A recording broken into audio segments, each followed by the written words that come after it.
서울양심하고 여러분, 오늘 우리 함께 강의했었던 기독교 역사 속의 전도, 전도학 3강 강의 다시 업로드하기 위해서 녹화합니다. 이 시간 여러분 나누는 것들 잘 공부하셔서 다음 수업이 진행되는데 어려움이 없도록 협력해 주시기를 바랍니다. 마찬가지로 PPT를 사용해서 공부하도록 하겠습니다. 전도학 개론 3강 기독교 역사 속의 전도입니다.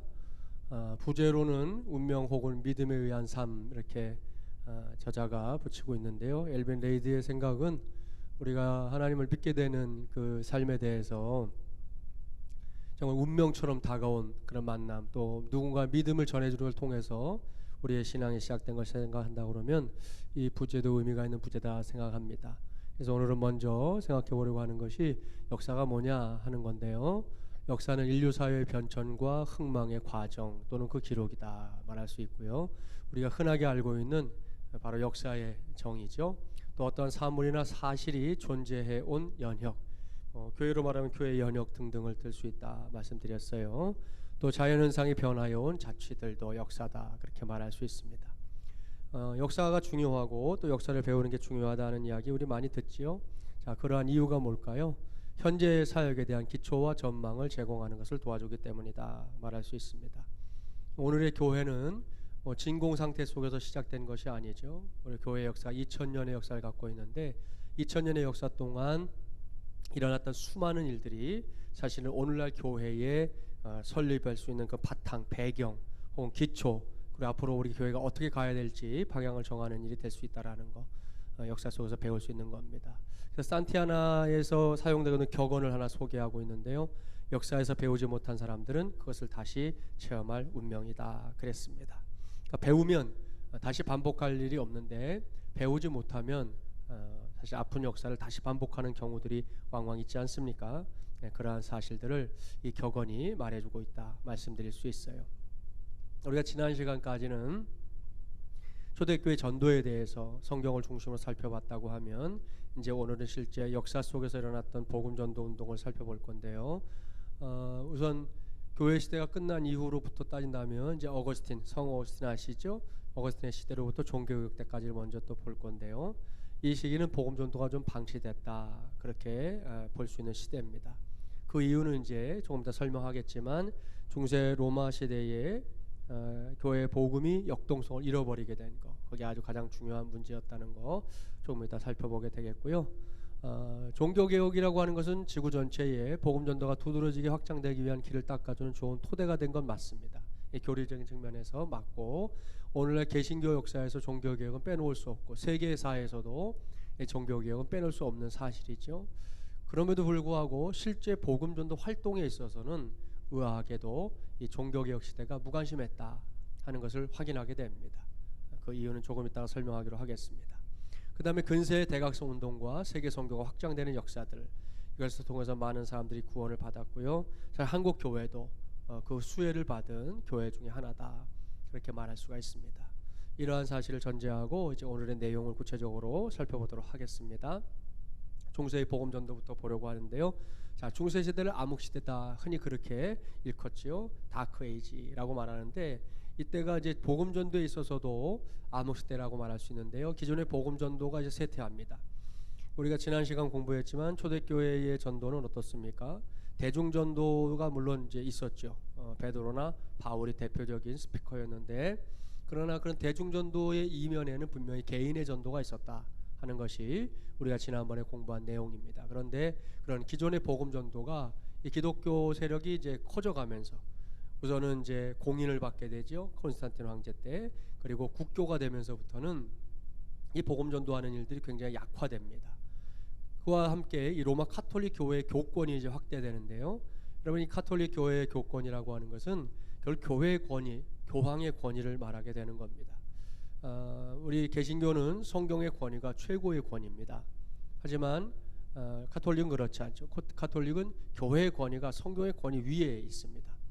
그래서 여러분이 카톨릭에서 나온 성경을 보면 분명히 알 수 있어요. 우리는 66권 외에 어떤 정경도 인정하지 않죠. 그러나 카톨릭에서 사용하는 성경을 보면 우리가 갖고 있는 66권 외에 다른 성경, 우리가 신학적으로 보면 외경이라고 일컫는 다른 경전들이 성경 안에 들어가 있는 걸 확인할 수 있습니다.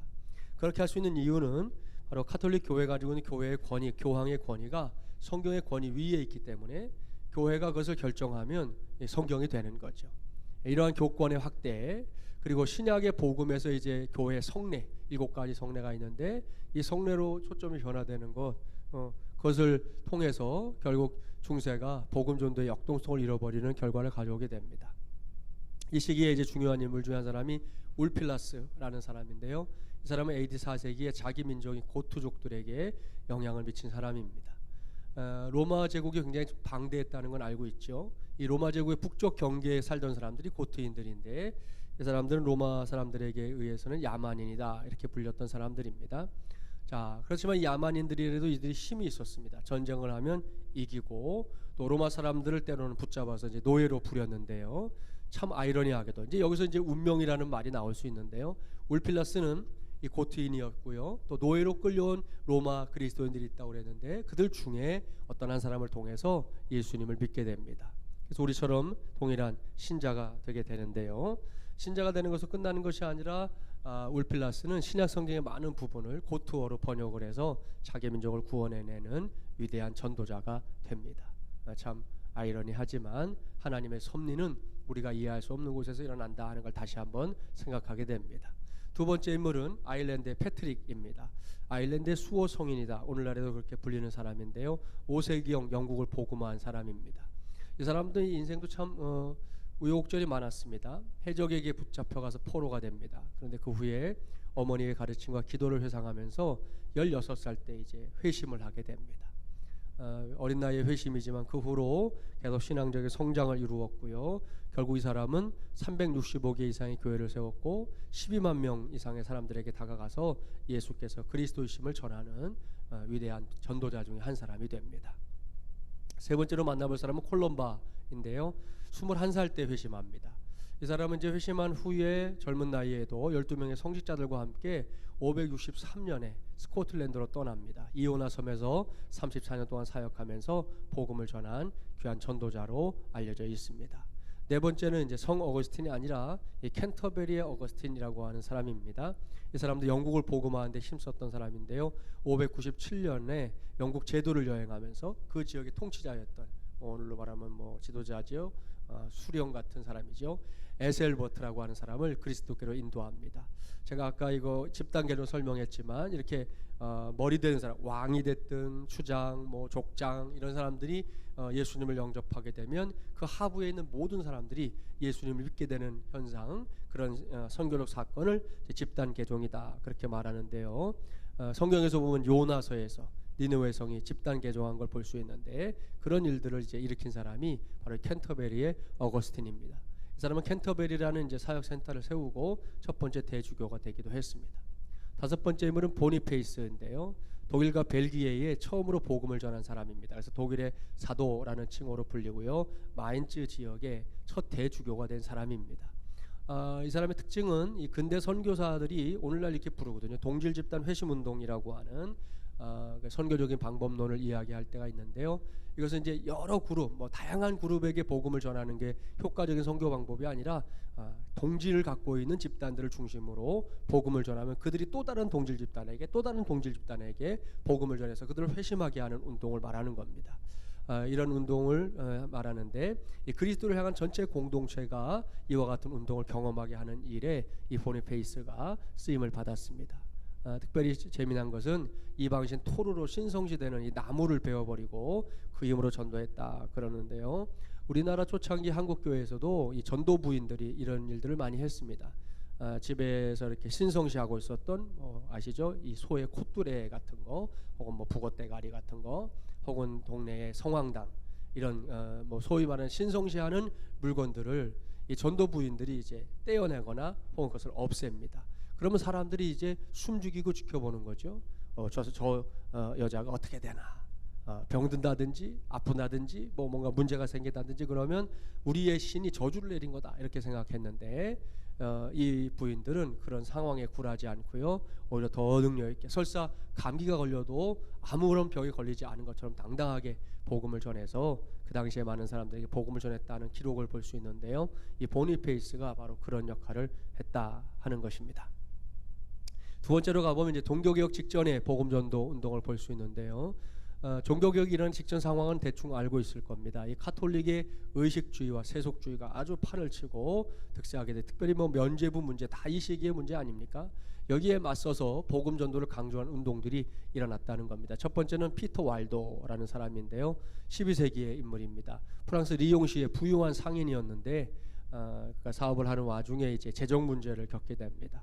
우리도 그렇지만 이제 물질의 문제에 빠지면 사람이 낙심할 때가 있지 않습니까? 근데 그 낙심을 계기로 이제 회심을 경험한 사람이 피터 왈도입니다. 그러고 나서 보니까 본인의 삶을 돌아봤을 것이고, 그런 삶에 있어서 최고의 가치를 찾아냈는데, 이 가난이 곧 신앙이다, 이렇게 가난을 신앙으로 승화하는 일을 해냅니다. 우리나라에서도 몇 해 전에 한 목사님의 제안 때문에 청부와 청빈 사상이 어느 것이 기독교의 사상이냐 하고 굉장히 좀 달아올랐던 때가 있었는데요, 이 왈도 같은 경우는 이제 청빈이 우리의 신앙이다, 그렇게 이야기하고 있는 것이죠. 그의 제자들은 이제 리옹의 가난한 사람들이라고 불렸고, 결국 왈도파라고 하는 한 파를 형성하게 됩니다. 이제 이건 기독교 세계사에도 나오는 이야기죠. 이 사람들은 적극적인 복음 전도를 촉진했던 사람들이고, 초대교회 역동적이고 성경 중심적인 프로그램을 회복하는 것이 그들에게는 중요한 목적이었다 하는 것을 알 수 있습니다. 두 번째 인물, 우리가 잘 아는 아시시의 프란시스코라고도 불리는 사람, 13세기 인물인데요, 이탈리아의 복음 사역자입니다. 이 부자로부터 누더기를 걸친 사람에게까지 누구든지 가리지 않고 복음을 전했던 위대한 전도자이기도 한데요, 이 사람은 특별히 예수님의 방법 그대로 추종자들을 2명씩 짝지어서 파송하는 일을 했습니다. 훗날 프란시스를 따르는 무리들을 프란시스코파 이렇게 불렀는데요, 이들의 특징이 뭐냐, 탁발수도단, 걸식수도단이라고 불렸습니다. 뭐냐하면 본인이 뭐 이렇게 돈을 가지고 전도하러 다니는 것이 아니라 길을 다니다가 만나는 사람들에게 가서 이제 걸식을 해서 우리 불교에서는 보시한다고 그러죠. 아무튼 먹을 것을 얻어가면서 먹고 또 전도하러 다니고 했던 사람들, 탁발수도단이라고 불렸는데, 이 사람들 파에 이제 당시에 프란시스 외에 또 하나 도미니크 파가 하나 더 있었다는 것도 참고로 알아두시면 되겠습니다. 세 번째 인물은 제롬 사보나롤라, 유명한 사람이죠. 15세기의 사람인데 특별히 기도와 설교의 거장으로 알려져 있습니다. 이탈리아에서 복음을 전했고요, 1475년 볼로냐의 수도원에 들어가서 7년 동안 성경 연구와 기도에 몰입했던 사람입니다. 아무튼 이 사람이 굉장히 많은 성경 연구를 통해서 특별히 이 플로렌스로 옮긴 다음에는 계시록 설교를 집중적으로 했고요, 이것을 통해서 강력한 각성과 개혁을 가져온 인물입니다. 전기 작가인 미시아 텔리는 사보나롤라의 설교 방식은 성경을 설명하는 것을 유일한 목표로 삼고 초대교회의 단순성으로 돌아가는 사도적 방법이었다, 이렇게 쓰고 있는데요, 성경을 설명하는 방식 굉장히 중요하죠. 오늘 이후에도 계속되는 전도 운동들이 나오지만 모든 운동들의 아주 핵심 바탕에는 결국 하나님의 말씀인 성경에 대한 관심, 또 성경을 제대로 설명하는 것, 하나님의 말씀을 하나님 말씀대로 선포하는 것이 가장 중요한 이 부흥의 방식이었고 또 복음전도의 방식이었다라는 걸 알 수 있는데요, 사보나롤라가 그와 같은 것을 보여주고 있습니다. 저와 여러분도 지금 우리 시대에 참 고민이 많습니다. 이 코로나19 이후에 교회는 상당히 많은 변화들을 겪게 될 예정입니다. 어떻게 우리가 이 교회를 바르게 세워갈 것인가 하는 고민에 빠져 있는데요, 그 고민 중에 그 고민을 해결할 핵심 중에 하나는 바로 하나님 말씀 성경을 붙잡고 또 사람들로 하여금 성경으로 돌아오게 하는 것이 있다 생각합니다. 한동안 한국 교회가 성경 연구에 굉장히 불을 붙였던 때가 있었습니다. 그러나 지금은 어떻습니까? 일주일에 한번 교회 오는 것조차 어려운 사람들이 태반인 그런 시대를 우리가 살고 있는데요, 이번 코로나19 사태 이후에 이제 옥석이 나뉘면서 교회에 대한 신앙생활에 대한 굉장히 누주해지는 그런 그룹들이 분명히 나올 겁니다. 이런 사람들을 하나님의 말씀을 회복시키는 것, 이것이 오늘 우리 시대 사역자들의 중요한 사명이다 생각합니다. 아무튼 사보나롤라가 그렇게 위대하게 쓰임 받았는데 안타깝게도 이 교황의 부도덕한 행동에 대항하는 편에 섰다는 이유로 순교를 당합니다. 그 밖에 사람들을 꼽아보면 뭐 클레르보의 버나드라든지 독일의 신비주의했던 요한 타울러, 존 위클리프, 얀 후스 등을 들 수 있는데요, 특히 존 위클리프는 여러분이 우리나라의 그 여러 선교단체 중에 하나가 GBT라는 선교단체가 있는데요, 그 GBT는 성경 번역 선교회를 말합니다. 우리나라에서는 이게 이제 GBT라고 불리지만 우리나라를 벗어나면 세계 곳곳에 있는 성경 번역 선교회가 있는데 그들이 하나의 이름으로 되어 있습니다. 위클리프 성경 번역 선교회라고 하는 이름으로 되어 있는데요. 바로 이 존 위클리프라는 사람의 이름을 따서 만들어진 선교 단체입니다. 왜냐하면 위클리프가 이 성경 번역을 했던 사람이거든요. 그와 같은 전통을 따라서 선교 단체가 형성되어 있다는 것도 한번 알아두시면 좋을 것 같고, 지난번에 잠깐 설명했었죠. 루터 같은 경우는 시기적으로 참 역사와 잘 맞물려서 인쇄술의 발달에 덕을 본 사람이 루터다 말씀드렸는데, 얀 후스는 루터와 거의 뭐 동일한 사상, 동일한 종교개혁적인 정신을 갖고 있었던 사람인데 안타깝게도 그 시대에는 그를 돕는 인프라가 구축되어 있지 못했습니다. 결국 얀 후스의 주장은 그 인근에 있는 사람들에게만 전해졌고 상대적으로 거대했던 로마 카톨릭에 의해서 얀 후스는 이제 제거를 당하게 됩니다. 아무튼 이 종교개혁 직전의 상황은 결국 정치적인 침과 함께 기존 카톨릭 교회의 나쁜 영향으로 이 그리스도를 따르는 사람들의 복음 전파가 방해를 받았습니다. 하지만 이 모든 것이 결국은 종교 개혁으로 가는 디딤돌이 됐다, 그렇게 말할 수 있겠습니다. 자, 본격적으로 종교 개혁으로 들어가 볼까요? 자, 종교 개혁은 복음 전도 운동은 아니었습니다. 여러분이 아시다시피 종교 개혁은 신학적인 운동이죠. 이 카톨릭의 잘못된 교권주의와 더불어 그들이 갖고 있는 잘못된 신학, 성경적인 신학이 아니라 인본주의적인 신학에 대한 철퇴를 날린 것이 종교개혁 운동인데, 그렇지만 이 종교개혁이 복음 전파를 위한 신학적인 기초를 제공해 주는 것만큼은 틀림없다 말할 수 있습니다. 몇 인물을 볼 수 있는데, 마틴 루터 제일 첫 번째로 보겠습니다. 믿음에 의한 칭의 교리, 이신칭의 잘 아시죠? 믿음에 의하여 구원받는 자, justification by faith, 믿음에 의해서 구원받는다라고 하는 이신칭의의 복음, 그래서 믿음의 사도로 불린 사람이죠. 행함이 아닌 믿음에 의한 구원의 메시지를 가지고 있었던 사람이에요. 그래서 야고보서 같은 경우를 루터는 지푸라기 복음이다 그랬는데요. 사실 오늘날의 이 관점에서 보면 이건 이제 루터 시대의 이야기고요. 우리 시대에서 보면 야고보서를 그렇게 홀대하면 안 되는 시대가 됐다는 걸 알 수 있습니다. 우리는 이미 이신칭의의 복음을 너무 많이 들어가지고 믿으면 구원받는다, 이것으로 모두가 끝나버리는, 그래서 너무 값싼 구원이 되어버린, 버네포 목사님이 얘기했지만 우리의 구원은 결국 값싼 복음, 값싼 구원이 아닌데 우리 스스로가 그 구원의 가치를 너무 값싼 것으로 만들어버린 그런 시대에 살고 있다는 것이죠. 그래서 야고보서를 다시 봐야 되는데, 야고보서는 마틴 루터가 말한 것처럼 행함을 기록하고 있는 책이 아니라 행함이 있는 믿음을 기록한 책이다라는 것에 강조점을 둬야 된다는 것을 우리 모두가 알아두었으면 좋겠습니다. 그래서 오늘은 사실은 루터가 주장했던 이 로마서와 야고보서를 함께 읽어야 될 시대에 우리가 살고 있다 해도 과언은 아닙니다. 아무튼 이때는 결국 하나님의 말씀을 강조하게 됐고 설교가 중요시되는 시점이 됩니다. 오늘날까지도 개신교에서는 뭐 설교가 굉장히 중요한 비중을 차지하게 되는데요.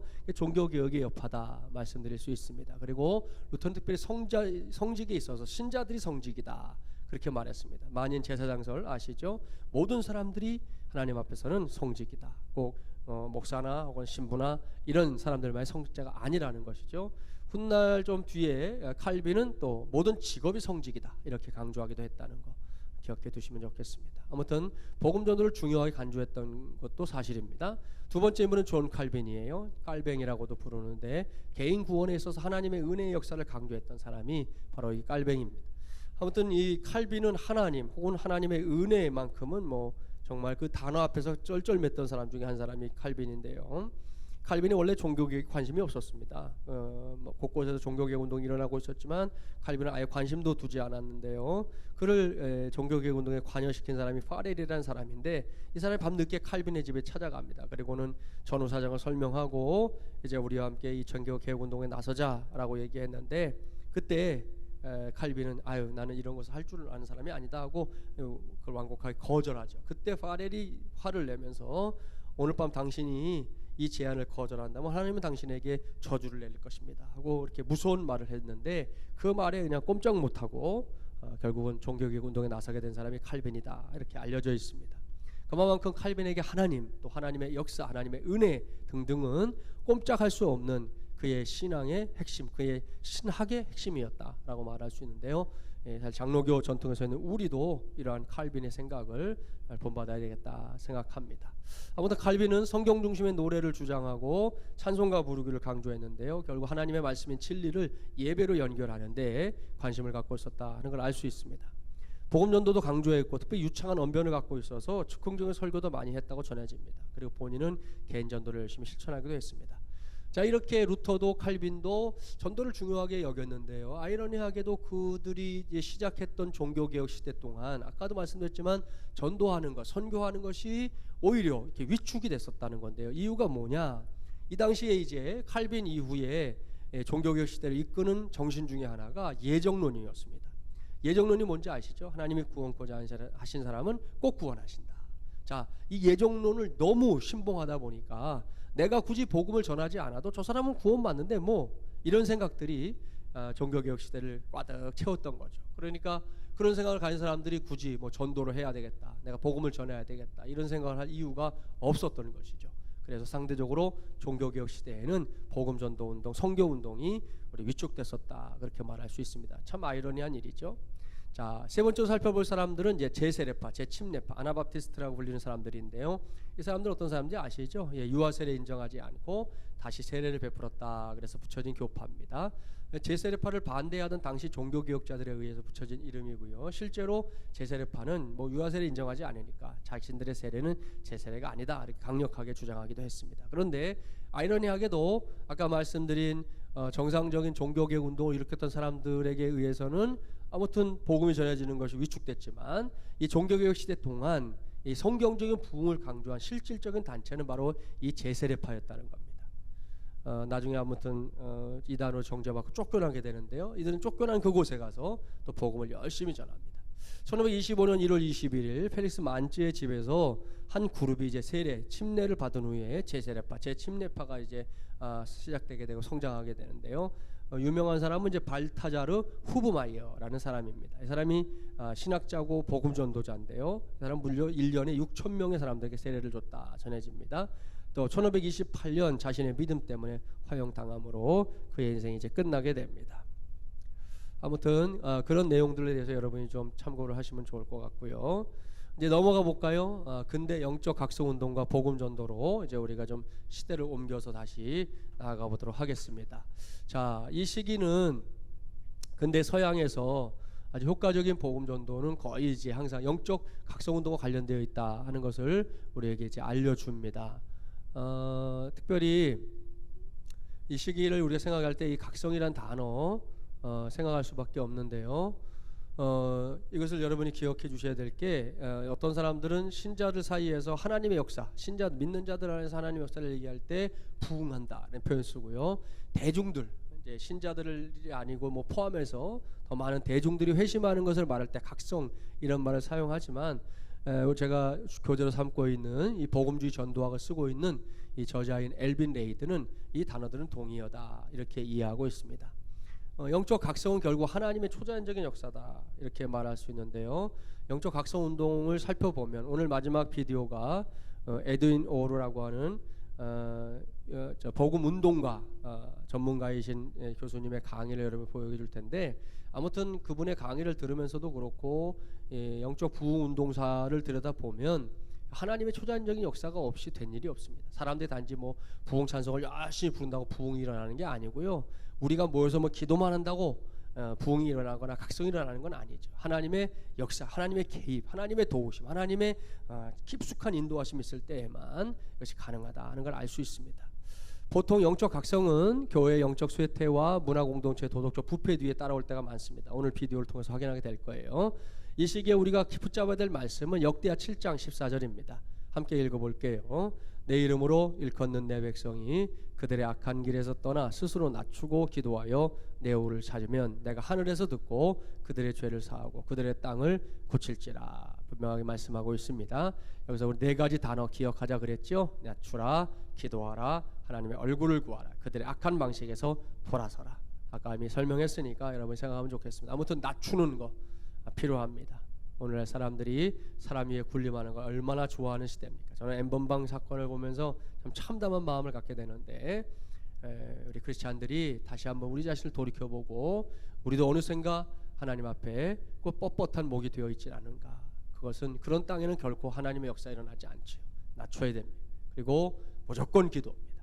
그리고 우리 하나님의 얼굴, 하나님을 직면해야 됩니다. 하나님의 능력만 구하고 하나님의 손만 구할 것이 아니라 하나님의 얼굴을 구하라 성경은 정확하게 말씀하고 있고요. 무엇보다 악한 방식에서 돌아서라 그랬습니다. 18세기 각성은 결국 이제 세 가지 운동으로 펼쳐지게 되는데요. 유럽의 경건주의, 영국의 복음주의 각성운동, 미국 식민지에서의 1차 대각성 운동을 각각 살펴보도록 하겠습니다. 먼저 경건주의, 필립 슈페너라는 사람에 의해서 시작이 되는데요. 그리스도를 경험한 개인의 본성을 강조하고 있습니다. 그러니까 예수 그리스도를 나의 구주로 만나는 체험, 굉장히 중요한 거죠. 저도 개인적으로 그런 체험을 갖고 있지만 여러분들도 있을 거라 생각합니다. 그런 체험이 결국 우리 신앙의 개인의 본성을 바탕을 두고 있는 일이다 중요하게 여기고 있고요. 슈페너가 이제 1692년 할레대학교에서 헤르만 프랑케를 이제 임명함으로 이제 함께 동역자가 되는데, 프랑케 지도하에 할레대학은 더 높은 교육과 부흥운동의 경건센터로 이제 세워져 가게 됩니다. 이 운동에서 중요한 사람은 니콜라스 진젠도르프, 백작이라고 불리는 사람이죠. 이 사람에 의해서 세워진 교도가 있죠. 모라비안 교도들, 굉장히 중요한 사람들. 우리 기독교 역사에서 관심을 가져야 될 사람들 중에 정말 한 사람들이라 생각하는데요. 1727년 8월 12일 송찬식에 강렬한 성령의 역사가 나타나게 됩니다. 우리 1907년 평양 장대현 교회에서 일어났던 이 대부운동의 시작도 성령운동의 시작이었는데, 그런 일들이 1727년에 일어났다는 겁니다. 이들은 지속적인 기도 조직으로 발전됐고, 모라비안 사람들은 참 대단했는데요. 매 60명마다 선교사 1명을 배출한 그 선교단체가 시작이 됩니다. 또한 이 사람들은 뭐 굉장히 오랫동안 수십 년 가까이 끊어지지 않는 릴레이 기도를 했던 사람들로 알려져 있습니다. 참 위대한 사람들이다 생각합니다. 경건주는 궁극적으로 이제 경험을 강조하고, 신앙은 도회시하는 좀 이제 약점을 갖게 됐고요. 이러한 영향력을 막기 위한 움직임도 실제로 있었다는 거 우리가 알 수 있습니다. 자, 제 1차 대각성 운동 먼저 보겠습니다. 1720년대부터 40년대까지를 포함하는데요. 이제 미국에서 일어나게 된 이 조나단 에드워즈 중심으로 일어난 각성 운동입니다. 뉴 잉글랜드의 촉매제다 이렇게 불리는 사람인데, 1734년부터 35년 골짜기 부흥이라고 하는 부흥운동이 일어났는데, 포함해서 제1차 대각성 운동 동안 두 번의 주요한 부흥운동을 목격한 사람이 조나단 에드워즈입니다. 이 조나단 에드워즈와 그의 교회를 놀라게 했던 하나님의 영의 부으심의 핵심이 세 가지로 소개되고 있습니다. 성경적인 설교, 아까도 말했지만 하나님의 말씀에 기초한 설교, 성경 본문만 읽고 설교하는 건 설교가 아닙니다. 성경적인 설교가 설교죠. 또 개인적인 비극적 사건들, 이런 것들이 이제 하나님의 영이 부어지는 통로가 되기도 했고요. 또 청소년들, 젊은이들이 이제 이 운동에 동참하게 되는 일들을 확인해 볼 수가 있습니다. 특히 에드워즈의 설교 중에서 유명한 부흥 설교는 분노하신 하나님의 손 안에 있는 죄인들이라고 하는 설교입니다. 이 설교가 듣는 이들을 굉장한 두려움에 사로잡히게 했고요. 그들은 하나님이 아니고는 구원받을 수 없다라는 그런 두려움 속에서 손을 들고 하나님 앞에 돌아오는 일들이 일어났다 하는 기록들을 확인할 수 있습니다. 제가 알기로는 음성도 일부 남아있는 걸로 알고 있습니다. 여러분 유튜브 같은 거 찾아보면 아마 이 내용을 조금이라도 들을 수 있으리라 생각합니다. 자, 하나님의 영이 역사할 때 나타나는 현저한 특징을 에드워즈가 5가지로 꼽고 있는데요. 예수님에 대한 찬양을 일으키는 활동들, 그러니까 찬양과 부흥운동은 굉장히 밀접한 관계에 있다. 나중에 나오지만 무디 같은 경우도 아이라 생키라고 하는 사람과 더불어 음악 사역자죠. 함께 동역하면서 찬양을 통해서 많은 사람들의 영혼을 하나님께 이끌었는데, 그것이 이제 하나님의 영이 역사하는 현장에서 일어나는 일 중에 하나다. 두 번째, 사탄의 왕국의 이익에 대항해서 하나님의 영이 활동할 때 하나님의 역사가 분명히 나타난다는 걸 볼 수 있죠. 그러니까 잘못된 사단의 세상의 식을 따라가는 세상 속에 하나님의 질서가 선포되는 일들, 뭐 이런 일들은 부흥의 역사에 너무 많습니다. 또한 사람들이 성경에 더 큰 관심을 보이는 거 중요하다 말씀드렸죠. 또 개개인을 참된 것이라고 확신하는 진리로 이끌어갈 때 개개인들을 참된 것, 진리로 이끌어가는 일들이 일어난다고 얘기했고요. 또 한민족 가운데서 일하시는 영이 하나님과 사람에게 사랑의 영으로 활동하신다. 이번에 지금 코로나19 일어났을 때 초창기 그 우한에서 시작이 됐지 않습니까? 그 우한의 그리스도인들이 그 당시에 동요하지 않고 하나님의 사람으로서의 그 당당함을 가지고 그들을 돕는 그런 영상이 실제로 유튜브에도 있는데요. 어려움에 빠진 사람들에게 찾아가지고 마스크를 나눠주고 돌봐주는 일들을 크리스찬들이, 우한의 크리스찬들이 많이 했습니다. 우리 한국교회도 마찬가지인데, 우리 한국교회 야사에 나오는 거지만 여러분 이 동대문 아시죠? 동대문 밖, 결국 제가 있는 이 강북 쪽인데요. 그 시절에 동대문 밖에는 종종 이제 옛날에도 전염병이 많이 일어났잖아요. 전염병 걸리면 이제 죽거나 혹은 이제 죽어가게 되는데, 가족들도 그때는 돌보지 않습니다. 뭐 지금도 이 코로나19 때문에 지난번에 보니까 어느 나라에서는 병상에 있는 노인들을 다 버리고 직원들이 도망가서 참담한 죽음을 맞이한 노인들의 이야기가 우리 참 마음을 아프게 했는데요. 그런 일들이 일어나는 거죠. 식구들도 버린 사람들, 동네 사람들도 버린 사람들, 그런 사람들을 저녁만 되면 일단의 사람들이 나타나서 그 돌아가신 분의 시신을 걷어서 화장을 하고, 그리고 이제 아직 죽지 않은 사람은 데려다가 치료를 해주고 하는 일들을 했다는 기록이 있어요. 그들이 누구냐? 바로 우리 한국의 우리 선배들, 초창기 크리스찬들이었습니다.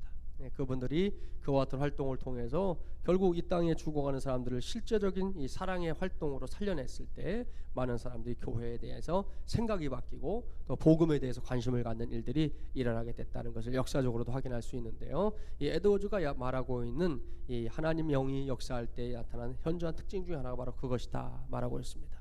아무튼 진정한 부흥이라는 게 뭐냐? 단지 경험만이 아니라 경험 이상의 하나님 말씀의 진리에 대한 깊어진 이해를 갖게 되는 것이 진정한 부흥이다.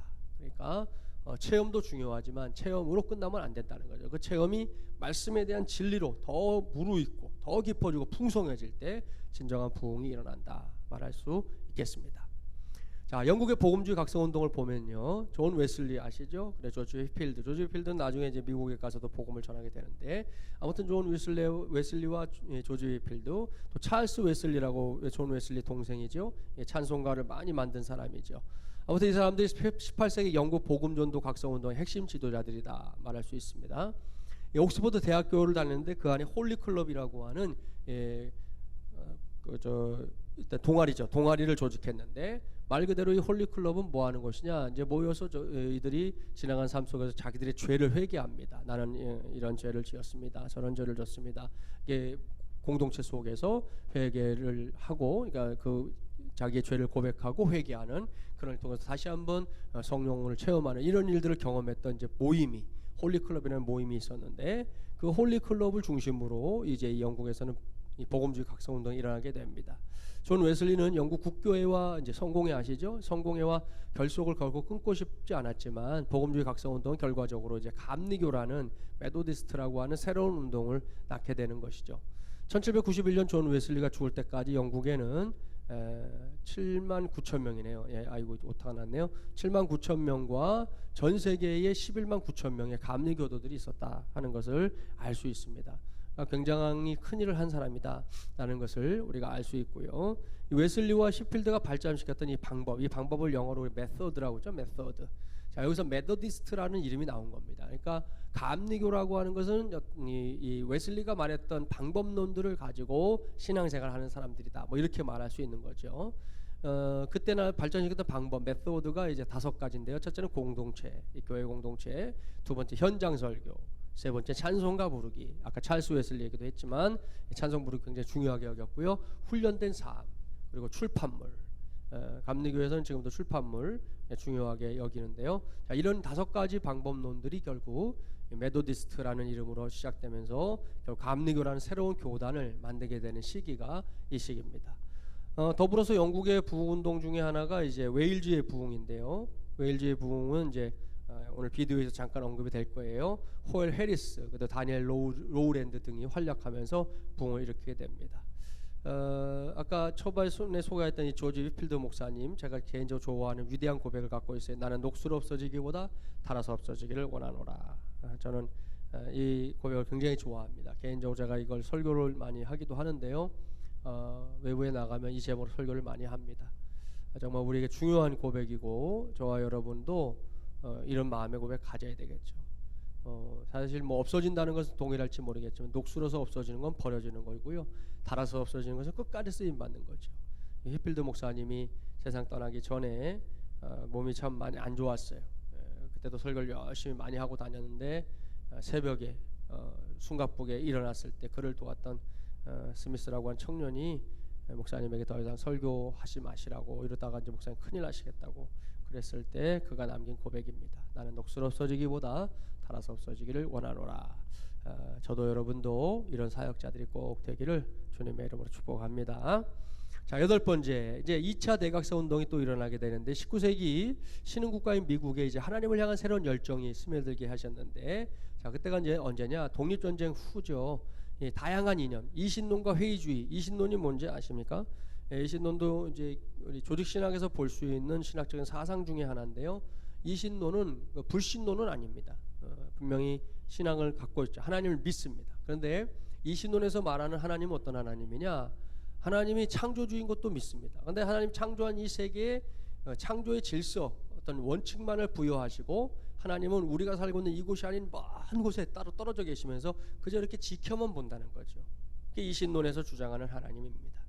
그러니까 우리가 생각하는 것처럼 우리 역사에 개입하시고 역사하시고 이런 분이 아니라 우리로부터 멀리 떨어져 존재하는, 단지 그러니까 예를 들면 시계공이 시계를 만들어 놓고 자 시계를 돌아갈 수 있게 태엽을 감아 놓은 상태로 두고는 자기는 이제 아무것도 하지 않는 그런 상태에 있는 하나님, 이런 이신론적인 주장들이 이 시기에 많이 꼽히게 되는데요. 자, 이런 이념들이 이제 교회에 영향을 미치고 또 사회의 도덕적 결함이 만연한 시대가 됩니다. 자, 이럴 때 이제 한 무리의 뉴 잉글랜드 사역자들에게 시작된 기도합주회, 오늘날도 우리가 가끔 기도합주회라고 하는 말하는 경우가 있는데요. Concert of Prayer. 자, 이 기도합주회라는 것을 시작하면서 굉장히 중요한 역할을 하게 됩니다. 이 운동의 주된 촉발 요인은 이제 대학교 캠퍼스들에서 부흥이 발발하게 됩니다. 대학교 젊은이들을 중심으로 왕성한 운동이 일어나게 되는데, 아까 조나단 에드워즈 살펴봤죠. 그 손자였던 티모시 드와이트가 예일 대학의 총장이었을 때 이 대학 안에서 왕성한 부흥이 일어나게 됩니다. 그 당시 대학 중에 우리가 잘 아는 유명한 대학 프린스턴 대학은 4분의 3이 믿음을 고백했고요, 4분의 1은 목회자가 됐습니다. 어마어마한 일이죠. 대학 전체의 4분의 1이 목회자가 됐다고 하니까요. 또 윌리엄스 대학의 부흥은 굉장히 중요합니다. 사무엘 밀스와 4명의 학생들이 시작한 건초도 및 기도회, 굉장히 유명한 기도회입니다.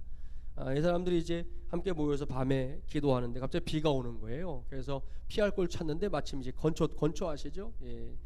건초를 쌓아놓은 그 더미가 있었는데 그 속에 이 사람들이 들어가서 미국의 고립주의를 깨고 우리가 복음을 전하자 하는 외침과 함께 기도했던 유명한 기도회입니다. 그래서 이 건초도 및 기도회를 통해서 실제 해외 선교가 왕성하게 일어나는 그런 계기가 된다는 거죠. 또 이 시기에 유명한 사람 중 하나가 찰스 피니죠. 찰스 피니, 미국 부운동의 아버지인데 이 피니의 기록을 보면 대단합니다. 어느 공장에 갔던 기록이 있는데요. 이 공장에 찰스 피니가 들어서자마자 여공들이 막 진동을 하는 거예요. 설교도 아직 안 했어요. 그런데 다들 막 그 영적인 그 압도감에 모두가 막 두려움을 느끼게 되고 그 공장의 사장이 설교할 수 있도록 이제 기회를 줍니다. 그래서 그곳에서 복음을 전했는데 찰스 피니의 설교를 듣던 사람들의 고백이 뭐냐? 자기들이 앉았던 이 땅바닥이 갑자기 지옥불이 되는 경험, 자기가 밑으로 빠져드는 경험, 이런 것들을 하면서 막 절규하면서 하나님 저는 죄인입니다, 살려주십시오, 살려주십시오, 막 절규하는 그런 일들이 일어나게 됐다는 거죠. 하여튼 참 엄청난 일이 그 당시에 있었는데 이 찰스 피니가 그렇게 쓰임받았던 부흥운동가였다라는 걸 알 수 있습니다. 그리고 선교운동과 함께 이제 많은 학회가 탄생을 하면서 이 시기를 이제 기독교의 황금기다 이렇게 부르게 되었습니다. 자, 그 다음 넘어가 보겠습니다. 1857년부터 59년의 평신도 기도부흥운동을 좀 이제 보려고 하는데요. 이 시기는 성장하는 이제 경제 또 노예제도로 인한 정치적 혼란이 이제 있었습니다. 경제가 성장하고 노예제도가 이제 편만하게 있었지 않습니까? 그래서 그것 때문에 노예를 뭐 더 해야 된다 아니다 하는 이제 싸움도 많이 있었죠. 종교적 극단주의가 있었는데 예를 들면 거기 밀러 라이츠라고 하는 사람이 있죠. 이제 사람 예수님의 재림을 예언합니다. 1843년에서 44년. 우리나라도 아시는 대로 뭐 다미선교회 이장님 씨를 중심으로 예수님이 오신다 그래가지고 또 한바탕 난리가 났던 기억이 있으시죠? 이런 일들이 아무튼 그 때마다 이렇게 뭐 우리나라만 아니라 세계 곳곳에서 있게 되는데, 함부로 예수님의 재림을 예언하는 사람들, 성경이 분명히 예수님도 모른다고 했는데 자기들이 뭐 예수님보다 더 위대한 사람인 줄 아는지 함부로 이런 예언을 하는 사람들이 꼭 있죠. 결국 이 사람들이 일어나게 되면 또 그걸 추종하는 사람들이 있고 그들이 결국 세상을 이렇게 어지럽게 만드는 일들이 왕왕 벌어지는데요. 1843년부터 44년에 미국에도 이 밀러 라이츠가 그런 역할을 했었습니다. 매우 잘못된 것이지만 이런 거 등등으로 인해서 아무튼 제2차 대각성 운동의 효과가 이제 서서히 퇴색하게 되는 그런 결과를 낳게 됩니다. 자, 이럴 때 여기에서 이제 아주 참 놀라운 일이 또 일어나게 됩니다. 하나님은 하여튼 결코 쉬시는 법이 없다 그런 생각을 하게 되는데요. 자, 1857년에 예레미야 램피어, 예레미야 램피어, 뭐 램피에르라고도 하는데요. 하여튼 램피어라고 하는 사람의 연합기도 모임 운동, 이게 엄청난 일을 이루게 됩니다. 나중에 여러분이 이분의 이름을 가지고 한번 좀 찾아봐도 좋겠다 생각하는데요. 이 사람이 이제 사업가입니다. 사업가. 평신도죠, 정말. 그야말로 평신도. 월스트리트에서 이제 400m 정도 떨어진 어느 화란 개혁교회에서 수요일 날 이제 시간을 정해놓고 정오 기도회, 낮 12시 기도회를 시작합니다. 그가 사업가였다는 걸 정말 주목해야 됩니다. 목회자도 아니고 한 성도에 의해서 시작된 작은 기도 모임 운동인데요. 자, 그렇게 시작한 기도 모임이 함께 기도합시다 그랬더니 첫 주에는 6명이 옵니다. 다음 주가 됐어요. 20명이 옵니다. 세 번째 주가 됐어요. 40명이 참석합니다.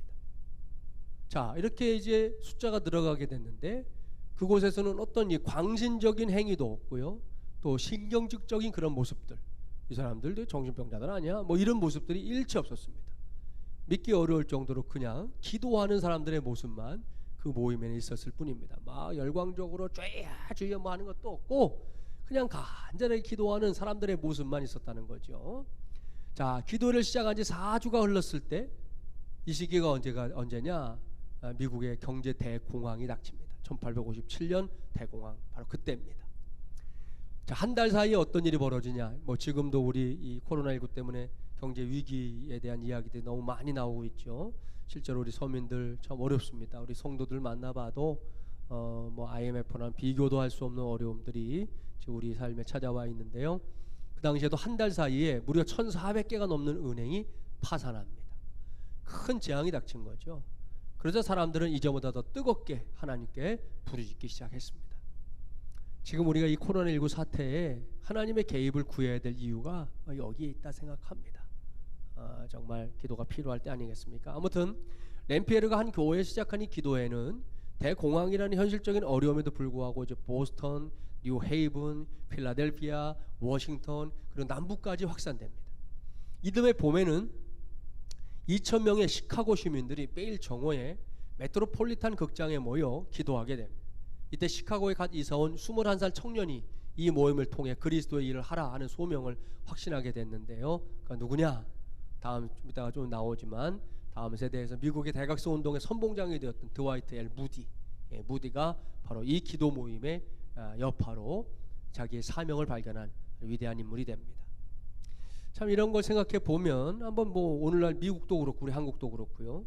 뭐 설교자나 책이나 성경 번역이나 깔끔한 교리가 부족하냐? 그렇지 않죠. 그렇게 생각하는 사람도 없습니다. 도리어 자, 미국에 있는 그들은 우리에게 복음을 전해준 참으로 고마운 사람들 아닙니까? 그들이 또 원조죠. 그러나 오늘날 미국의 문제가 뭐냐? 기도의 열정이 사라져버린 거. 이게 문제라는 거죠. 기도를 통해 땅을 흔들던 사람들이 그러한 기도의 열정을 잃어버리게 된 거. 우리도 다르지 않습니다. 1907년 이후에 이 땅에서 계속해서 일어났던 부흥의 역사 역시 기도의 부흥이었다는 거 우리 알 수 있습니다. 기도를 통해 이 땅이 흔들린 것이죠. 그러나 오늘날 우리가 보자는 겁니다. 우리의 교회의 숫자가 부족한 것은 아닙니다. 예배 횟수가 과거에 비해 줄어든 것도 아닙니다. 설교자들이 없나요? 너무 넘치죠. 오늘날 목사들이 너무 많이 나와서 문제 아닙니까? 그럼에도 불구하고 그런 문제가 하나도 없는데 이러한 현상을 겪는다는 것은 우리에게 정말로 부족한 것이 뭐냐? 하나님께서 하늘을 여시고 그분의 능력을 보여주실 때까지 그분께 부르짖는 기도의 열정, 이것이 오늘 우리에게 부족한 것이 아닌가 좀 반성해보는 그런 시기가 됩니다. 아무튼 이 램피어의 기도운동 6개월 동안 5만 명 참석한 뭐 기본이고, 아까도 말씀드렸지만 그 다음에까지 더 넓은 미국 전역에서 기도운동을 하게 되는 위대한 역사가 일어나게 됩니다. 아무튼 동부 지역에서는 주일학교 전도 활동들이 또 부흥의 요인이 됐고요. 이 시기에 수많은 대중들의 회심이 이제 일어나게 됩니다. 필라델피아에서 한 사람이 기도회를 시작했는데 곧 매일 6,000명이 참석했고 천막부흥회라고 하는 위대한 또 부흥운동의 한 방법론이 이때 시작됐고요. 4개월 동안 계속됐는데 15만 명이 참석했고 1년에 10,000명 이상이 회심합니다. 또 뭐 어마어마한 일이 일어난 거죠. 이 중요한 특징이 뭐냐? 명성 없는, 그러니까 명성 있는 지도자가 없는, 명성이 없는, 누구도 뭐 이름 내지 않는 그런 가운데도 이 각성운동이 일어났다는 거. 훌륭하게 내세울 수 있는 지도자 없었지만 그러나 작은 회중들을 통해 평신도 기도 부흥이다 이렇게 얘기하고 있는 거죠. 신자들 사이에 대단한 협력이 있었다는 거 발견할 수 있고요. 청소년 시기의 무디, 아까 얘기 드렸죠. 예레미야 램피어의 기도운동의 여파로 시카고에서 일어났던 기도운동에 통해서 세워진 사람이 무디다 말씀드릴 수 있습니다. 자, 1900년대로 넘어가 봅니다. 이제 1900년에서 10년 사이에 세계적인 각성 운동들을 볼 수 있는데 1904년부터 8년이 부흥에 있어서 주목해야 될 시기인데 웰시 부흥과 기타 미국 또 국외에서 일어나는 것들을 다 포함하는 시기가 이때입니다. 1904년에 시작된 웰시 부흥 운동은 6개월이 못 돼서 10만 명의 사람들이 회심하는, 이때 핵심 지도자가 이반 로버츠인데요. 그 에드윈 오르 교수님의 강의에도 보면 이 사람의 이야기들이 나옵니다. 참 훌륭하고 위대한 사람이었던 걸 알 수 있는데 4가지 원칙을 갖고 있었습니다. 첫째, 모든 알려진 죄를 고백하라. 참 우리가 이 죄를 고백하는 게 쉽지 않은 시대에 살고 있지만 우리가 죄인됨을 인정하고 고백하는 것부터가 부흥의 시작이다, 각성의 시작이다, 그렇게 말할 수 있죠. 또 두 번째, 모든 수상적인 습관을 제거하라. 습관을 내려놓는 거, 정말 바꾸는 거 필요합니다. 성령님께 즉각 순종하라. 우리 성도들에게 늘 가르치지만 여러분, 그 처음 주신 마음이 성령의 마음인 게 거의 8, 90%입니다. 어떤 일을 하든 간에 저도 여러분도 사역을 하면서도 그렇고 맨 처음에 갖게 하신 마음, 그걸 놓치지 않는 게 중요합니다. 그게 하나님이 주신 마음일 때가 많고 그 마음을 따라갈 때 거기에 하나님께서 역사하시는 것들을 경험할 때가 참 많거든요. 하룻밤만 지나보세요. 그 첫 마음이 온데간데 없습니다. 그래서 우리가 첫 마음을 놓치지 않는 그런 사역자들이 돼야 되겠다 한번 생각하고요. 네 번째는 예수 그리스도를 공개적으로 시인해라. 그리고 이것이 이제 복음 전도의 핵심이죠. 나가서 여러분 예수 믿는 거 내가 자랑하지 못한다, 그러면 그 문제죠. 그럼 우리가 절대로 복음 전할 수 없습니다. 지금 같은 시대, 더군다나 코로나19 때문에 교회에 대한 오해와 잘못된 생각들, 신천지 때문에 교회까지 싸잡아지는 이런 시대에 우리가 예수 그리스도를 전하는 것이 더 위축되는 시대를 만났습니다. 자, 이럴 때 여러분 어떻게 할 겁니까? 내가 믿는 예수님을 구세주라고 정말 인정하는 거 잘하고 있습니까? 식당에 가서 혹은 직장에서 내가 기도해야 될 때 기도하는 거 하고 있습니까? 해야 된다는 거죠, 공개적으로. 제가 청년사역할 때 담임 목사님 앞에 가서 이제 청년들을 데리고 노방전도를 해야겠다 그런 적이 있었습니다. 목사님이 그러시는 거예요. 김 목사님, 요즘 같은 시대에 노방전도가 무슨 효과가 있다고 생각하십니까? 그렇게 물으시길래 제가 그랬습니다. 목사님 말씀하신 효과라는 게 저희들이 나가서 전도해서 전도한 사람을 우리가 다 있는 이 교회로 데리고 오는 거, 그것을 효과라고 말씀하신다면 그거에 대해서는 제가 여기서 즉답으로 드릴 수 있는 답은 없습니다.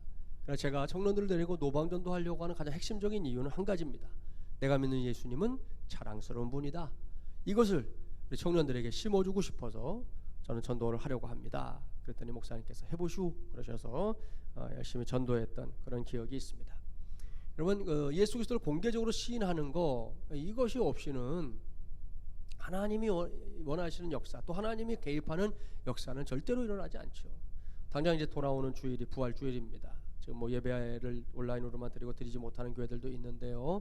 저희도 또 2주 동안 나라에서 하도 강력하게 얘기해서 그때는 예배를 드리지 않았지만 이번 주는 이제 7가지 방역 지침을 다 지키는 가운데 예배할 겁니다. 그리고 이 부활의 소식을 전하려고 저는 매년 부활절마다 또 헌물해 주시는 분이 있어가지고 계란을 이제 삶거든요. 2,100개 정도 준비해서 예배 마친 후에 이 지역에서 전도하는 일을 매년 하고 있습니다.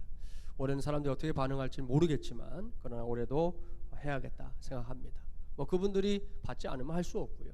그러나 받는 분들에게는 예수님의 부활하셨음을 전하는, 지금이 더 부활을 전해야 될 때가 아닌가 생각합니다.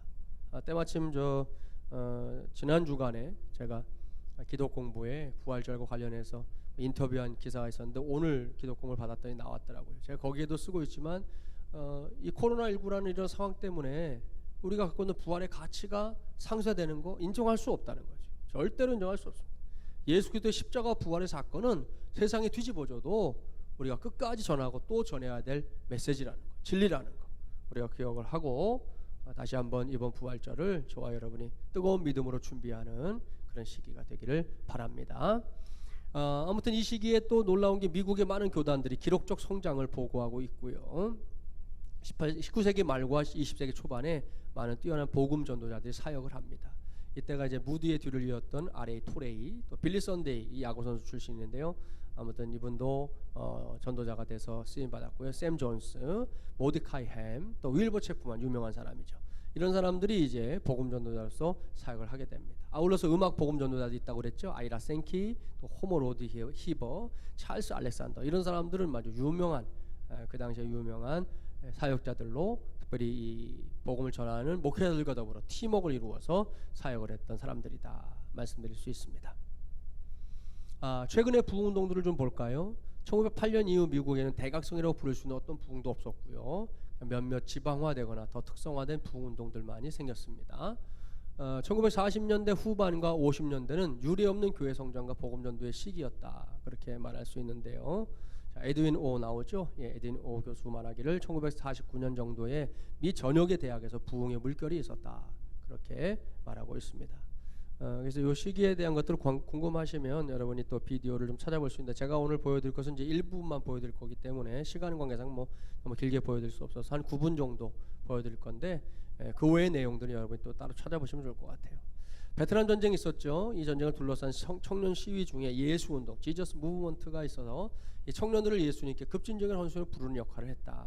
청년운동, 우리나라에서 이 선교 한국이 사실은 그런 동원운동을 하는데 굉장히 큰 역할을 했었는데, 한 10여 년 전부터 좀 서서히 위축되고 있죠. 2년에 한 번씩 열리는 이 동원운동인데, 원래 지방 천안 지역에서 늘 모였었는데 몇 해 전부터는 이제 서울 세종대학에서 열고 있어요. 왜냐하면 지방까지 이제 오는 사람들이 없는 거죠. 열정을 가지고 자꾸 줄어드니까. 그래서 이제 세종대학에서 했는데, 세종대학에서 할 때 뭐 좀 늘긴 했지만 예전에 비하면 이제 약화됐다 하는 그런 평가 때문에 선교한국도 굉장히 어려움을 겪고 있습니다. 아무튼 이 시기의 예수운동은 청년들을 부르는 그런 통로가 됐다. 이 남침내 교단이 굉장히 중요한데요. 미국에서는 지금도 굉장히 거대 교단으로 남아 있습니다. 우리 한국교 목사님들이 남침내 교단 신학교에 가서 많이 공부하고 유학하고 그러기도 하는데요. 1970년대에 놀랄만한 증가를 보여줍니다. 그리고 여러분 잘 아는 CCC, 대학생 선교단체 사역하는 대학생 선교회 CCC는 엑스플로 72를 개최했는데, 한 도시에 모여든 학생들과 그리스도인 평신도들이 모인 가장 큰 대규모의 집회가 바로 엑스플로 72입니다. 우리나라도 빌리 그레이엄 목사님이 와서 그 설교를 한 적이 있었죠. 그 여의도에서. 아무튼 빌리 그레이엄 목사님이 이 사건을 예수혁명이다 이렇게 부를 정도로 엄청난 규모의 집회가 미국에서 열리게 됐었습니다. 아무튼 예수운동은 많은 전통교회들이 다시 성령의 사역에 집중하도록 도왔는데, 많은 복음전도 지도자들이 그 영향을 받게 됩니다. 성령의 역사, 이제 오순절 운동으로 좀 이렇게 뭐 이야기되기도 하지만, 아무튼 성령의 역사는 뭐 우리 장로교도 결코 부인할 수 없는 중요한 하나님의 역사다라는 것을 염두에 둬야 되겠습니다. 자, 20세기로 가보죠. 복음전도의 혁신을 볼 수 있는데, 19세기 도시적인 또 교파 상호 간의 전도운동이 시작되어서 이제 20세기에 와서 이 꽃을 피우게 되는데요. 무디 아시죠? 이 도시 복음 전도자들 군대 행군을 시작했다. 이 시카고가 지금도 가보면 무디 거리가 따로 있고요. 또 무디 박물관, 무디 학교 뭐 다 시카고에 있습니다. 저도 한번 가봤지만, 무디 목사님은 어떤 분이냐? 사실 기독교 역사에서 가장 못 배운 사람이 가장 위대하게 쓰임받은 사람을 꼽아봐라 그러면 무디 목사님이죠. 구두수성공 출신이고 공부도 많이 못했죠. 철자도 많이 틀렸다 그럽니다. 그런데도 하나님이 그의 기름 부으셔서 위대한 종으로, 이 도시에서 복음을 전하는 위대한 전도자로 무디를 사용해 주셨고, 특히 주일학교 사역 굉장히 왕성하게 했고요. 지금도 무디 학교는 굉장히 많은 사람들이 찾아와서 무디의 정신을 배우려고 하는 중요한 그런 복음의 센터가 되고 있습니다. 음악가 아이라 생키 팀을 이루어서 미국에서 영국까지 수많은 사람들에게 복음을 전했고요. 무디는 전도운동을 위해서 집행위원회를 조직해서 그 조직을 통해서 이제 복음을 전하는 데 효과적인 일들을 해냈습니다. 19세기와 20세기 도시의 복음 전도자들을 좀 꼽아볼 수 있는데요. 미국 남부에서 유력했던 감리교 복음 전도자 이 샘 존스, 아까도 나왔었죠. 무디의 영향을 받은 이제 빌리 선데이를 도와줬던 이 장로교 복음 전도자 윌버 체프만, 유명한 사람이죠. 미국에서도 말씀을 전했던 영국의 복음 전도자 로드니 집시 스미스, 또 화려했던 전직 야구 선수 빌리 선데이 등등이 이 시기에 이 도시 복음 전도자들로 활동했던 사람들입니다.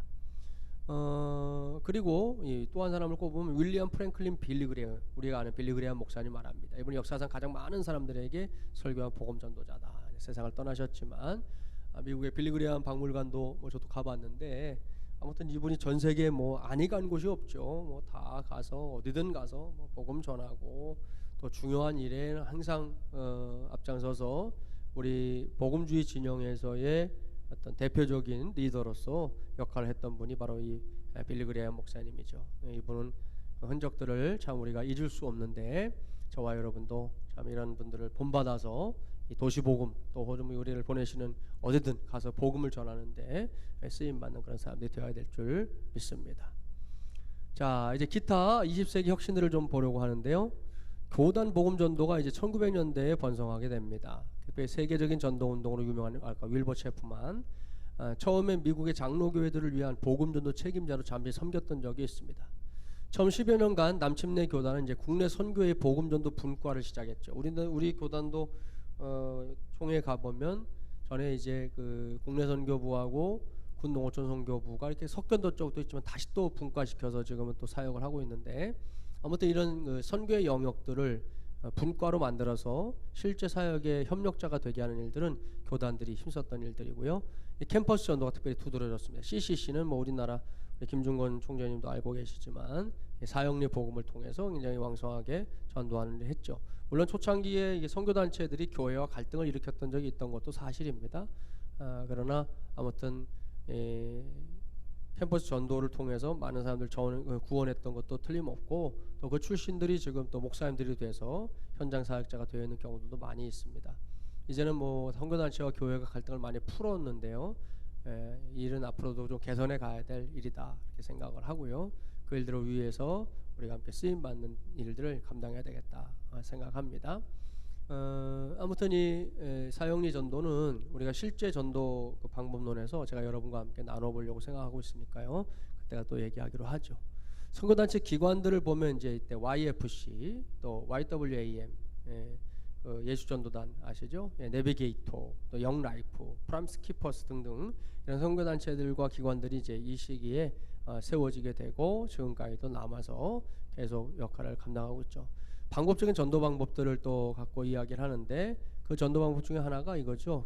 제임스 케네디 1970년에 코랄리지 장로교회에서 개인 전도 방식인 이 전도 폭발 접근법을 시작합니다. 우리나라에도 전도 폭발이 들어와 있죠. 두 가지 질문, 물음표 2개. 당신이 지금 세상을 떠나면 천국에 갈 수 있느냐, 하나님 앞에 상급을 받을 수 있느냐, 이제 이런 질문들을 가지고 전도를 하게 되는 방법론. 이거 외에도 뭐 그림책 전도도 있고요. 우리 교단 전도학교에서 하고 있는 또 전도 이야기, 뭐 여러 가지 방법론들이 많습니다. 그런 것들이 이제 다양한 교단의 교회가 이제 여러 가지 접근법들을 배우는 기회가 됐는데, 전도 폭발은 전 세계적인 훈련 방법 중 하나가 됐죠. 아울러서 이 시기에 또 하나가 이제 교회 성장 운동이 왕성하게 일어나게 됐다는 거. 제가 처음에 신학교 갔을 때 이 교회 성장 운동이 굉장히 그 관심사였거든요. 그래서 그 당시에 또 이제 곽성희 목사님 같은 분이 교회 성장학을 공부하시기도 했고 와서 강의도 하셨고, 교회들이 교회 성장을 어떻게 이룰 것인가에 대해서 관심을 가지고 많이 애썼던 시기가 바로 이 시기였는데요. 어떤 그런 일들은 지금도 교회 성장 운동은 중요하죠. 이제 그것이 최근에는 이제 셀교회에 대한 얘기도 나왔었고, 셀교회도 또 요즘은 또 벌써 또 시들해졌죠. 어떻게 하면 이 교회가 잘 성장할 것인가, 여러 가지 방법론들을 지금도 논의를 이어가고 있는 중에 있다는 거 여러분도 아는 내용입니다. 자, 여기까지 일단 강의를 아까 뭐 앞부분은 좀 강의했던 것들이 있어서 좀 넘어가기도 했는데요. 아무튼 이제 이 시간에 영상을 먼저 보고 이제 마무리하도록 하겠습니다. 마지막 영상물 확인해 주시기 바랍니다.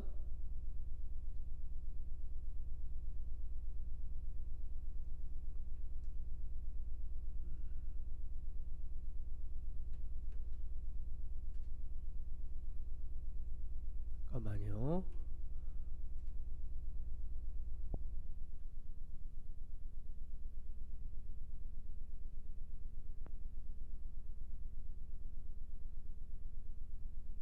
In the United States in 1905. But how did it begin? Well, most people have heard of the Welsh Revival, which began in 1904. It began as a movement of prayer. I knew Evan Roberts personally. Of course, I met him 30 years later. But he was devoted to God and was a man of prayer, praying for revival in Wales. Seth Joshua, a Presbyterian evangelist, came to the Newcastle Emlyn College where Evan Roberts was studying for the ministry. Evan Roberts was 26. He had been a coal miner. The students were so moved that they asked if they could go to his next campaign, so they canceled classes and went to Blantyre. And it was there that Seth Joshua prayed, "O God, bend us." And Evan Roberts went forward and prayed with great agony, "O God, bend me."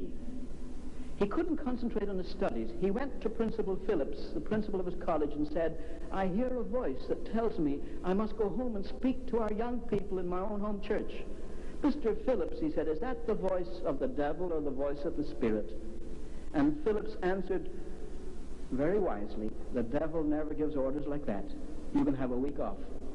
He went back home to Lochor and announced to the pastor, "I've come to preach." The pastor wasn't at all convinced, but he said, "How about speaking at the prayer meeting on Monday?" He didn't even let him speak to the prayer meeting. He said to the praying people, "Our young brother Evan Roberts feels he has a message for you if you care to wait." 17 people waited. Evan Roberts said to them, "I have a message for you from God. You must confess any known sin to God and put any wrong done to man right. Second, you must put away any doubtful habit out of your life. Third, you must obey the Spirit promptly. Finally," he said, "you must confess your faith in Christ publicly." And by 10 o'clock, all 17 had responded. The pastor was so pleased, he said, "How about speaking for us at the mission service tomorrow night, midweek service Wednesday night?" He preached all week. They asked him to stay for another week, and then the break came. You say, "What do you mean the break?" I've read the Welsh newspapers of the period. In them were little snippets of ecclesiastical news. The Reverend Peter Jones has just been appointed chaplain to the Bishop of St. David's. Very interesting, but not earth-shaking. And then it said Mowbray Street Methodist Church had a very interesting rummage sale. But then suddenly a headline, "Great crowds of people drawn to Lochor." And it said for some days a young man named Evan Roberts was causing great surprise. The main road between Llanelli and Swansea, on which the church was situated, was packed from wall to wall, people trying to get into the church. And people were closing shops and stores early to get a place in the church. Now the news was out. They sent a reporter down, and he described what he saw. He said it was a strange meeting. It closed at 4:25 in the morning, and then the people didn't seem to be willing to go home. He said people were still standing outside the church talking about what had happened. And then a very British summary. He said, "I felt this was no ordinary gathering." The news was out. Next day, every grocery store in that industrial valley was packed out, people buying groceries, people who had come to the meetings. On Sunday, every church filled. And it went like a tidal wave over Wales. I could tell you so much about it. There were 100,000 people converted in that movement. 5 years later, a man called J.V. Morgan wrote a book to debunk the revival. His main criticism was that of the 100,000 that joined the churches in the 5 months of the excitement of the revival, after 5 years, only 80,000 still stood. Only 80,000. But the social impact was astounding. For example, judges were presented with white gloves, not a case to try. No rapes, no robberies, no murders, no burglaries, no embezzlements, nothing. The district councils had emergency meetings to discuss what to do with the police now that they were unemployed. In fact, they sent for a sergeant of the police and said, "What do you do with your time?" He said, "Well, before the revival, we had two main jobs. One was to prevent crime, the other to control crowds, as at football games. But since the revival started, there's practically no crime, so we just go with the crowds." A councillor said, "What does that mean?" Well, he said, "You know where the crowds are. They're packing the churches. But how does that affect the police?"